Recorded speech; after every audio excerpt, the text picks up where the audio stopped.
السلام علیکم، میں ہوں عمران اعظم اور آپ دیکھ رہے ہیں میرے YouTube channel Imran Azam views. ناظرین، کل D G I S P R کی پشاور میں ایک بہت ہی اہم پریس کانفرنس ہوئی اور اس پریس کانفرنس کے بعد کئی اہم سوالات نے جنم لیا ہے۔ اگر آپ یہ کہیں کہ یہ گزشتہ جو ہے 3.5 سال کی D G I S P R کی سب سے زیادہ سخت پریس کانفرنس تھی تو یہ غلط یا بے جا نہیں ہوگا،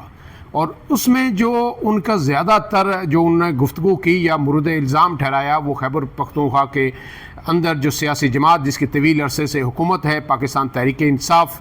اس کو ٹھہرایا، اور اس کی بڑی وجہ وہاں پہ جو ہے دہشت گردی جو تیزی سے ایک مرتبہ پھر بڑی ہے، اس کو انہوں نے اپنا موضوع بنایا، اور پھر اس کے ارد گرد ہی ان سے کئی سوالات ہوئے جس کا انہوں نے جواب دیا، اور اس میں بہت ساری باتیں انہوں نے کی۔ کئی باتوں پہ جو ہے سیاستدانوں کی جانب سے، خاص کر کے پی ٹی آئی کی جانب سے یا مولانا فضل الرحمان کی جانب سے یا کچھ تجزیہ کاروں کی جانب سے جو ہے کچھ جوابات بھی آ رہے ہیں، اپنا اس پہ رد عمل کا اظہار بھی ہو رہا ہے، اور کچھ باتوں کو ان کی جو ہے انڈورس بھی کیا جا رہا ہے کہ D G I S P R نے جو کہا موجودہ تناظر میں وہ بالکل درست ہے۔ اب ہم ان چیزوں کا تجزیہ کر لیتے ہیں کہ اتنی بڑی پریس کانفرنس کے اندر 2 سے 3 نکات، بنیادی نکات اٹھائے گئے، وہ کون سے ہیں اور ان کا ممکنہ جواب کیا ہو سکتا ہے۔ وہ جواب تلاش کرنے کی اب سیاسی قیادت کو بھی ضرورت ہے، عسکری قیادت کو بھی ضرورت ہے، اور جو تمام جو مختلف مکتبہ فکر کے لوگ ہیں ان سب کو اس پہ بات ضرور کرنی چاہیے۔ لیکن اس سے پہلے آپ سے گزارش کہ اگر آپ میرے چینل پہ نئے ہیں تو عمران اعظم ویوز کو سبسکرائب کیجئے، بیل کا نشان ضرور دبائیے تاکہ آپ کو ویڈیوز بر وقت ملتی رہیں۔ ویڈیو پسند آئے تو اسے لائک اور شیئر ضرور کیجئے گا۔ تو پہلا جو بنیادی سوال انہوں نے اٹھایا، وہ جس کی پورے ملک کے اندر اس وقت جو ہے اشد ضرورت بھی محسوس کی جا رہی ہے کہ طویل عرصے سے ہم جو ہے 9/11 کے بعد سے ہم دہشت گردی کے خلاف یہ جنگ لڑ رہے ہیں، لیکن کیا وجہ ہے کہ آج 25-26 سال ہو گئے، 2 دہائیاں گزر چکی، ہم اس پر ایک متفقہ بیانیہ نہیں بنا سکے، اور ہر کچھ عرصے کے بعد یہ سوال کھڑا ہو جاتا ہے کہ ہمیں آیا دہشت گردوں کے خلاف پوری طاقت سے ایک جنگ لڑنی چاہیے یا پھر ہمیں مذاکرات سے یہ جو افریت ہے اس کو سیٹل ڈاؤن کرنا چاہیے۔ تو یہ وہ کنفیوژن ہے جو اس وقت ملک کے اندر پائی جاتی ہے، اگرچہ اگر آپ یہ کہیں کہ جناب ملک کی سیاسی جماعتیں جو ہیں وہ بھی اس پہ متفق ہیں، عسکری قیادت بھی متفق ہے، صرف تحریک انصاف متفق نہیں ہے یا مولانا فضل الرحمان متفق نہیں ہے، تو یہ بات بھی اپنی جگہ درست ہے۔ گویا اس سے ثابت ہوتا ہے کہ یہ 100% کنسنسس آج تک اس پہ ڈیولپ نہیں ہو سکا۔ آپ نے دیکھا کہ جب ایک وقت میں آپریشن ضرب عضب شروع ہوا تو اس وقت بھی جو یہاں لال مسجد سے بھی فتوے آئے اور مختلف لوگوں یہ کہا جو علماء تھے کہ جناب یہ جو لوگ دہشت گردی کے خلاف اس جنگ میں جو ہے شہید ہو رہے ہیں ان کو شہید بھی نہ کہا جائے، اور ایک عجیب کنفیوژن پیدا ہوئی۔ لیکن پھر آپ نے دیکھا کہ اس کے بعد ایک کنسنسس بنا، جو ہے پورے ملک کے علماء کرام اس پر متفق ہوئے کہ یہ جو دہشت گرد ہیں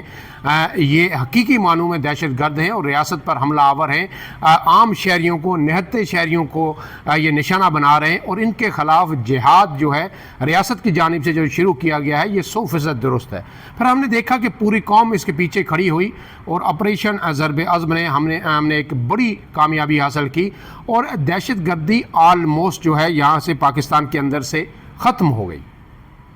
تو پھر اس کے بعد دوسرا سوال یہ پیدا ہوتا ہے کہ جب ہم نے اتنی بڑی کامیابی حاصل کر لی تو پھر ضرب عضب کی جو کامیابیاں تھیں وہ ضائع کیوں ہوئی؟ کیوں دہشت گردی دوبارہ ایک مرتبہ پھر اپنے پیک پر آئے گئے؟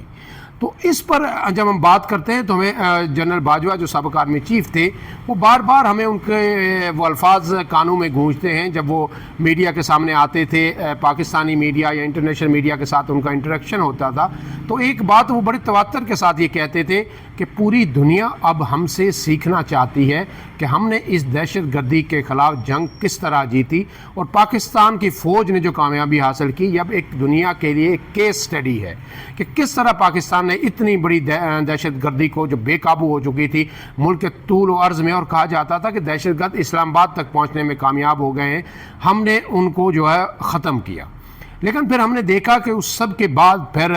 جو ہے دہشت گرد ایک مرتبہ پھر آئے، کے پی کے اندر آباد ہوئے، اور آہستہ آہستہ انہوں نے قدم جمائے، اور آج صورتحال پھر ایک مرتبہ اسی جگہ پہنچ چکی ہے جہاں آپریشن ضرب عضب سے پہلے تھی۔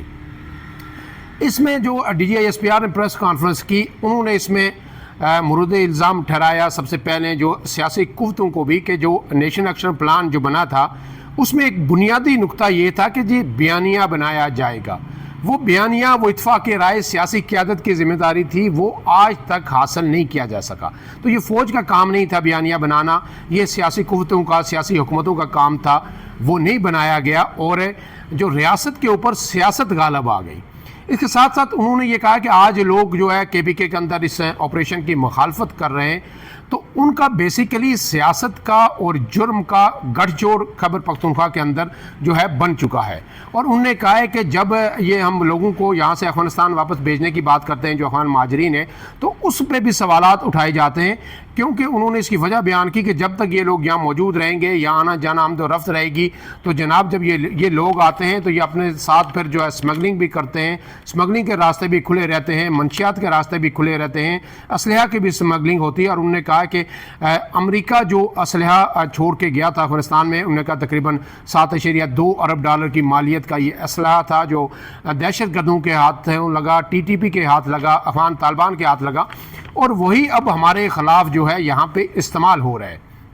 لہٰذا اب انہوں نے کہا ہے کہ ایک کنسنسس کے بغیر کہ دہشت گردی کے خلاف ہم نے فیصلہ کن جنگ لڑنی ہے, اور چاہے وہ شہروں میں ہوں, چاہے کے پی کے اندر ہوں, چاہے ایون کہ وہ سرحد پار بھی ہوں جہاں جہاں سے وہ بیٹھ کے پاکستان کو نشانہ بنا رہے ہیں, ہمیں ان کے خلاف فیصلہ کن جنگ لڑنی ہے اور انہیں ہر صورت شکست دینی ہے. ان سے جب افغانستان کے اندر کابل کے اندر ہونے والے رات کے جو دھماکے ہوئے تھے ان پر سوال کیا گیا تو انہوں نے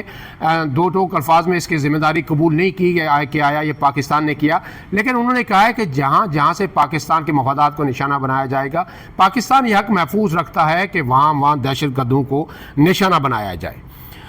اب اس کے ساتھ ساتھ انہوں نے کہا کہ جناب جب یہ دہشت گرد یہاں آتے ہیں, راستے کھلے ہوتے ہیں, افغان طالبان جو ریفیوجیز ہیں ان کو واپس نہیں بھیجا جاتا, تو پھر یہ نان کسٹم پیڈ گاڑیاں جو ہیں ان سے لے کے اسلحہ تک کا سارا کاروبار چلتا ہے. اور یہ لوگ چاہتے ہیں کہ یہ کاروبار جو وہاں پہ چلتا رہے, جو جرائم پیشہ عناصر ہیں افغانستان جو خیبر پختونخوا کے اندر, یہی وجہ ہے کہ یہ لوگ جو ہے اس آپریشن کی بھرپور مخالفت کر رہے ہیں. اب اس سب کے ساتھ ساتھ جو مراد سعید ہیں پی ٹی آئی کے جو رہنما ہیں, جب یہ پریس کانفرنس ہوئی تو اس کے بعد ہم نے دیکھا کہ سیاست.pk جیسی ویب سائٹس جو فیس بک پیجز ہیں اور دیگر ان کے ایک لامتنائی جو ٹویٹس ہیں وہ سامنے آنا شروع ہو گئے, اور اس میں انہوں نے یہ الزام جو ہے لگایا ایک مرتبہ پھر اداروں پہ کہ دہشت گردوں کو لانے والے یہی لوگ ہیں. اور انہوں نے یہ کہا ہے کہ آپ کہیں گے وہ چلے جائیں گے کیونکہ آپ ہی لے کے آئے تھے. اور انہوں نے یہ بھی کہا کہ ایک حوالہ بھی انہوں نے دیا کہ جناب جب سوات کے اندر یہ دہشت گرد آئے, ایک تاریخ ساز جو ہے پروٹیسٹ ہوا, اس کے نتیجے میں پھر ان دہشت گردوں کو وہاں سے اٹھا کے دیر بھیجنے کی کوشش کی, ہم نے پھر پروٹیسٹ کیا تو پھر ہمیں یہ کہا گیا, وہ کہتے کہ مجھے یہ کہا گیا کہ جناب ہم نے سوات سے نکال دیے ہیں, آپ نے پروٹیسٹ کیا تو اب دیر میں چلے گئے ہیں, تو پھر آپ کو کیا پرابلم ہے, آپ پورے ملک کے ٹھیکیدار نہ بنے. تو اس طرح کی جب چیزیں سامنے آئیں گی تو ڈیفینیٹلی جو کنسنسس ہے, جو بیانیہ ہے, پاک فوج اگر بنانا چاہتی ہے, ریاست بنانا چاہتی ہے, تو پھر اس کو دھچکا پہنچے گا. اب یہ جو الزامات ہیں جو ہے مراد سعید کے, ظاہر ہے یہ الزامات ہیں, ان کی تصدیق جو ہے وہ کوئی بھی نہیں کر سکتا, اور کبھی بھی ایسا نہیں لگتا کہ اس طرح کی گفتگو ہوئی ہوگی. لیکن مراد سعید کا جو وہی موقف ہے جو پی ٹی آئی کا موقف ہے, عمران خان کا موقف ہے اس حوالے سے. لیکن ہم نے دیکھا کہ عمران خان کے وہ ویڈیو کلپس بھی اس وقت چل رہے ہیں جس میں وہ کہہ رہے تھے کہ ہمارے پاس کیا آپشن تھا, کہ ہمارے 40,000 لوگ جب یہاں پہ آپریشن شروع ہوا تو وہ افغانستان کے اندر چلے گئے. پھر افغانستان نے ہمیں کہا کہ اب آپ ان لوگوں کو واپس لے کے جائیں, ہماری ایک حکومت بن گئی ہے. اور پھر وہاں سے جب ان لوگوں کو واپس لا کے ہم نے سیٹل کرنا تھا تو اس میں 5 سے 6 ہزار لوگ ایسے بھی تھے جو پاکستان کے خلاف جنہوں نے ہتھیار اٹھایا, ٹی ٹی پی کے لوگ تھے. تو ہمارے پاس 2 راستے تھے, یا ہم ان کو مار دیتے, ان کو ختم کر دیتے, یا پھر ان کو آ کے واپس آباد کرتے اور ایک موقع دیتے انہیں کہ وہ ایک پرامن شہری کے طور پر پاکستان کے اندر رہ کے اپنی زندگی گزاریں. گویا وہ اس چیز کو انڈورس کر رہے تھے کہ جب یہ اگر فیصلہ ہوا کہ ان دہشت گردوں کو واپس لا کر سیٹل کرنا ہے اور انہیں ایک موقع دینا ہے یہاں پہ واپس آباد ہو کے عام شہری کی حیثیت سے زندگی گزارنے کا, تو وہ آن بورڈ تھے. لیکن اسد قیصر صاحب جو ہے وہ کہتے ہیں کہ جناب ہم بورڈ نہیں تھے, ہمیں اس وقت بریفنگ ضرور دی گئی کہ ہم اس طرح واپس انہیں لانا چاہیے, سیٹل کرنا چاہیے بات چیت کے ذریعے, لیکن ہم نے اس کی منظوری نہیں دی. انہوں نے کہا جو نگران حکومت آئی ہے اس سے پہلے جو پی ڈی ایم کی, انہوں نے کہا ہے کہ جو پی ڈی ایم کی گورنمنٹ آئی تھی جب عمران خان کے خلاف عدم اعتماد ہوا تو پھر پی ڈی ایم کی کیبنٹ نے یہ آفیشیلی منظوری دی اور اس کے بعد یہ لوگ آئے. تو گویا الزامات کا ایک سلسلہ جو ہے اب شروع ہو گیا ہے دونوں طرف سے, اور یہ صورتحال انتہائی سنگین ہے. پاکستان کو بے شمار خطرات درپیش ہے. میں نے اپنے گزشتہ ویلاگ میں بھی آپ کو بتایا تھا کس طرح بھارت تیاری کر رہا ہے پاکستان پر ایک اور بڑے حملے کی, اور اس دفعہ جب پاکستان پہ حملہ ہوگا تو پھر افغانستان کی سرحد سے بھی درا اندازی ہوگی طالبان کی صورت میں, بلوچستان کے اندر سے بھی ہوگی, اور پاکستان کو اس بارڈر پہ بھی انگیج کرنے کی کوشش کی جا رہی ہے. تو ایسے میں پاکستان کسی بھی طور اس صورتحال کا متحمل نہیں ہو سکتا. اور پھر یہ بھی آپ نے دیکھا اس پریس کانفرنس میں کہ اس بات کے دبے الفاظ میں ایمفسائز کیا گیا کہ کیسے ایک ایسے شخص کو اب وزیر اعلیٰ یہاں پہ نامزد کر دیا گیا ہے کہ جس کا موقف ہی یہی ہے کہ یہ دہشت گردی کے خلاف یہ جو جنگ ہو رہی ہے یہ درست نہیں ہے اور ان دہشت گردوں سے مذاکرات کیے جائیں. اور اس میں D G S P R نے بالکل درست کہا کہ کیسے ایسے لوگوں کے ساتھ مذاکرات ہو سکتے ہیں جو ہمارے عام شہریوں سیکورٹی فورسز کے اہلکار جو ہیں ان کے سروں کے ساتھ فٹ بال کھیلتے ہیں, انہیں بے گناہ شہریوں کو شہید کرتے ہیں. اور انہوں نے کہا مذاکرات ہر جگہ نہیں ہو سکتے. انہوں نے غزوہ بدر کی مثال بھی دی, اور انہوں نے یہ بھی کہا کہ بھارت کے ساتھ جو ریسنٹلی ہماری جنگ ہوئی اس کے بعد قوم نے ہمیں کیوں نہیں کہا کہ بھارت نے حملہ کر دیا, اب کل مذاکرات کریں اور بات چیت کو سیٹل کریں, جنگ کی ضرورت نہیں ہے. تو انہوں نے کہا بے شمار مواقع ایسے آتے ہیں جب بات چیت نہیں جنگ ناگزیر ہو جاتی ہے. اور اب یہ جو طالبان جو کچھ کر رہے ہیں, جس طرح اورکزئی میں ہمارے سیکورٹی فورسز کو شہید کیا, اس کے بعد آفیسران بھی پاک فوج کے شہید ہو رہے ہیں, اور اب یہ جو پیٹرن دیکھنے میں آیا ہے کہ گزشتہ کچھ عرصے سے جو دہشت گرد ہیں وہ عام شہریوں سے زیادہ ان کا ٹارگٹ جو ہے سیکورٹی فورسز ہے, ایف سی ہے, پولیس ہے, پاک فوج ہے, وہ زیادہ سے زیادہ سیکورٹی اداروں کو نقصان پہنچانے کی کوشش کر رہے ہیں. تو ایسے میں ریاست کے لیے یقینی طور پر یہ ناگزیر ہو گیا ہے کہ ایک فل اسپیکٹرم ضرب عضب کے طرز پہ ایک بڑا آپریشن لانچ کیا جائے, اور جہاں جہاں دہشت گرد ہوں ان کے ساتھ کوئی رعایت نہ بخشی جائے. تو پھر اس صورتحال میں جب یہ سب ہو رہا ہے, اور اگر میں نے پہلے بھی آپ کو ویلاگ میں بتایا کہ اگر خیبر پختونخوا کے اندر جو سہیل آفریدی صاحب ہے جن کا موقف بڑا ہی سخت ہے دہشت گردی کے حوالے سے, اور بالکل جو ریاست کا اس وقت موقف ہے اس سے بالکل الٹ ہے,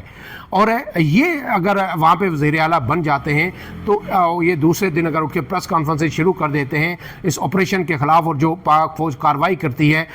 اس کے کو مسترد کرنا شروع کر دیتے ہیں, تو پھر وہاں کا ماحول کیا ہوگا؟ کیا یہ ریاست افورڈ کرے گی؟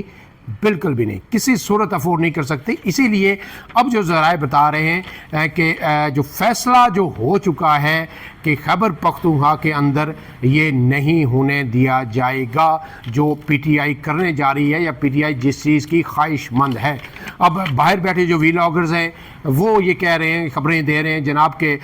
جو سہیل آفریدی کو مذاکرات کے لیے یا بات چیت کے لیے بلایا گیا, لیکن انہوں نے کہا کہ نہیں, پہلے میں عمران خان سے ملوں گا, عمران خان اجازت دیں گے تو پھر آپ سے ملوں گا. تو ایسے میں جب بیانیے کی بات ہو رہی ہے, متفقہ بیانیے کی,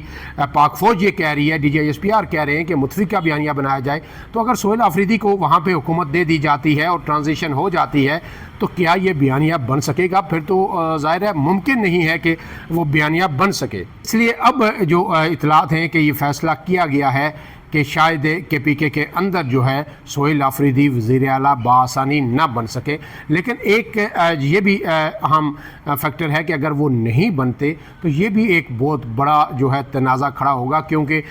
جمہوری انداز میں اگر ان کو وزیر اعلیٰ نہیں بننے دیا جاتا تو پھر ایک نئے سوالات, نئی معذرائی پھر کھڑی ہو جائے گی. تو صورتحال بڑی ہی کمپلیکس ہو چکی ہے, اور پاکستان ہے جو کچھ عرصے بعد لگتا ہے کہ پاکستان میں شاید چیزیں سٹیبل ہونا شروع ہو گئی ہیں, پاکستان میں امن جو ہے لوٹنے والا ہے, کچھ جو معاشی ایکٹیویٹی بھی تیز ہوتی جا رہی ہے, تو وہ اچانک سے چیزیں یکدم ریورس ہونا شروع ہو جاتی ہیں. تو یہ بڑی ہی تشویشناک صورتحال ہے. اب ہم سب کو جو ہے کوشش یہ کرنی چاہیے اپنی گفتگو کے اندر بھی, اور دعا بھی یہی کرنی چاہیے کہ یہ چیزیں جلدی سے سیٹل ہوں. اور ریاست جو اس وقت اگر ایک فیصلہ کر چکی ہے کہ دہشت گردی کو بزور طاقت کو چلنا ہے, اب کسی سے مذاکرات نہیں ہوں گے, بات چیت نہیں ہوگی, تو پھر ایک دفعہ کر گزریں, جو کرنا ہے کر گزریں. آدھا تتر آدھا بٹیر,